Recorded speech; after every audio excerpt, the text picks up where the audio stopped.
Now guys, we're going to have 3 videos coming out this month talking about goalkeepers. This one is going to be a much more broader stroke of the brush in terms of just goalkeepers in general. We're not going to be specifying regions or criteria around them. But the goalkeepers, guys, it is a minefield in terms of when you're trying to pick up. You can either, we'll touch on it in the video, okay? But you've got 2 main kind of paths you can go down. You can try and get an out of favour goalkeeper who might come into the team today, tomorrow, and 3 years from now. Or you could go and get a guaranteed starter. Okay, so we're going to be going through some of those options, talk about some of the more attractive purchases you can find in the market at the moment. Before you watch any more of the video, make sure you like it, subscribe to the channel, blah blah blah blah blah, and let's get stuck into it.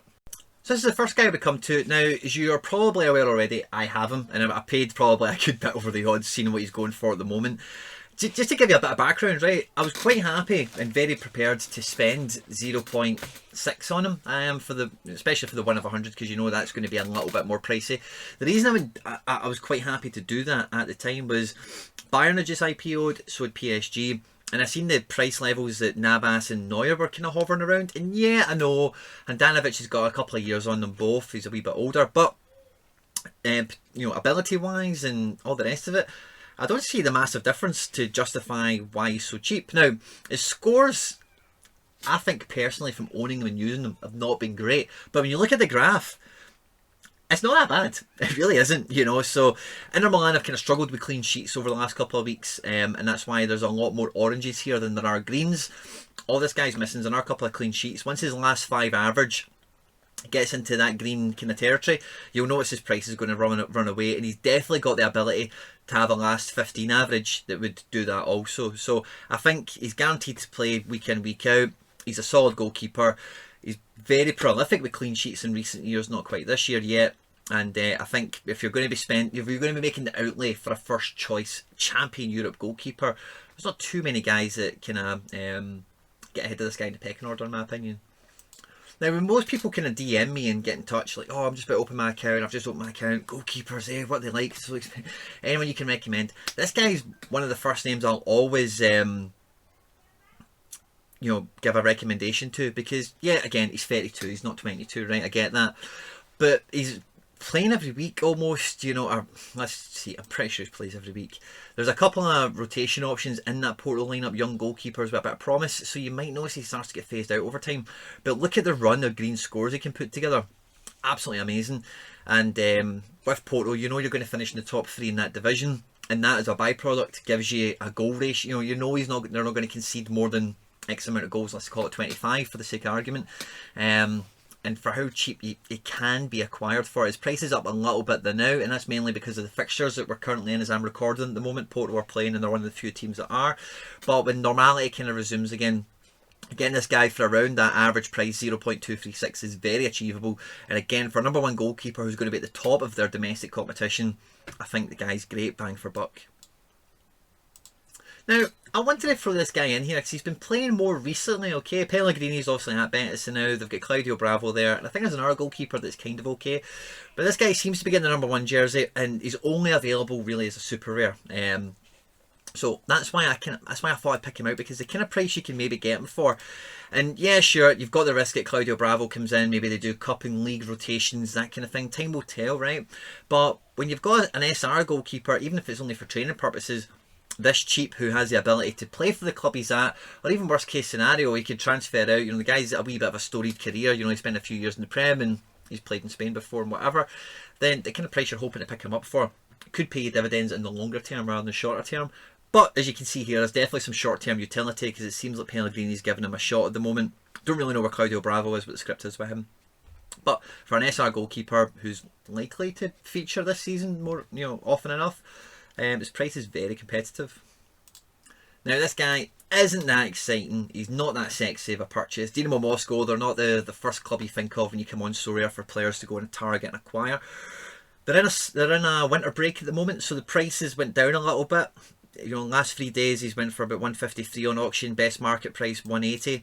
And when the guy plays all the time, you know. Yeah, the green scores are there. They're not really strung together as well as you would see with like a Neuer or whatever. But again, for the price you can get this guy in, he can open up Challenger Europe for you, as well as the Global All-Stars. With goalkeepers, especially when you're trying to buy ones that are playing, you want a degree of certainty around them that they will play and they'll feature and they'll give you a certain return week in, week out. And again, just like Augustin Marquesson at Porto, I think this guy, Anton Schunen, definitely offers us good bang for buck. Now, this guy really jumps out to me price-wise. He's 25 years old. Antwerp have had a really solid season in Europa League. They've qualified from the group. They've got Rangers in the next round. You would expect Rangers to get past them. But at 25 years old, he's a regular starter. You know, he's got 2 DNPs there in the last couple of game weeks there. I don't even think they had matches in those game weeks, to be honest with you. Maybe they did. Yeah, so the DNP was against Spurs, the dead rubber match at the end of the group, and then they had Bruges in the following match. I think they just tried to give the other goalkeeper a bit of a chance, and they lost both games quite comfortably, and our boy Boutez has been back in since. He's not got a great collection of green scores, which is what will be keeping his price down. But like I spoke about earlier in the video, goalkeepers will hit prime, you know, late 20s to early mid-30s, you know, so you've got a lot of miles to get out of this guy, a lot. And around that, he's quite solid around that quarter coin. So for me, as long as he keeps his place in the team, he's only really got room for growth in terms of the secondary market or whatever. If they make a surprise and they get past Rangers in Europa League, you've got more game week activity for him, and you get a lot more utility out of him for this season than you might have originally expected. I don't think that'll happen, but even the 2 games against Rangers that they'll have, again, it's just more action that other goalkeepers won't have access to. Now, I do feel with Leon not actually being in Europe this year, this guy gets overlooked by me, probably by a lot of people, because when you're looking for champion Europe goalkeepers, like when we started the video with Handanovic, we mentioned Navas and Neuer, you're thinking about who have they got in Europe, blah, blah, blah, all that kind of stuff. This guy doesn't have that. So you can see his average price overall is actually quite low. And now in the marketplace, because there is limited fixtures, his prices went up a little bit. But the scores the guy pulls out, the guy's an athletic goalkeeper. Leon like to play out from the back, and as long as they're not getting beat and conceding heavy, he can score really well, really consistently. And what age is he at now? 30, so he's right in his prime. Portugal national team as well, he's in amongst that. And you'd expect Leon next year to be in European competition, of course. And when they are, again, and this guy's playing and starting, the sort of upper ends of this price range will probably cement themselves as being market rate when that time comes. So he's a good person to try and catch, kind of out of favour market wise at the moment. By comparison to other guys that have the sort of stats and the output that Mignolet has, I find this price very hard to get away from in terms of how appealing it looks. You know, he's clearly Bruges #1. Ethan Horvath is not challenging him for that position. The DNPs is when Horvath get rotated in. I think Mignolet might have had a small injury.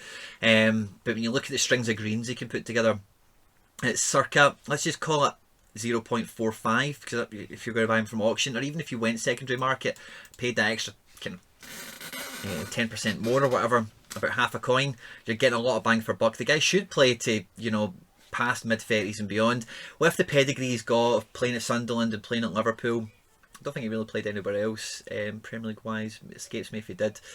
He's got a good pedigree, he's played at a great level, and when you find players like that then go home, go back to their home nation, if you like, you know, he's probably not going to leave Bruges until he retires. He'll probably be there for another 3 or 4 years with this kind of output, is what you would expect. So again, at the sort of prices that, I find them very appealing. Now when it comes to my gallery and my goalkeepers, as you'll see as I scroll through it, I've got all shapes and sizes, bought and won, and you know, whatever.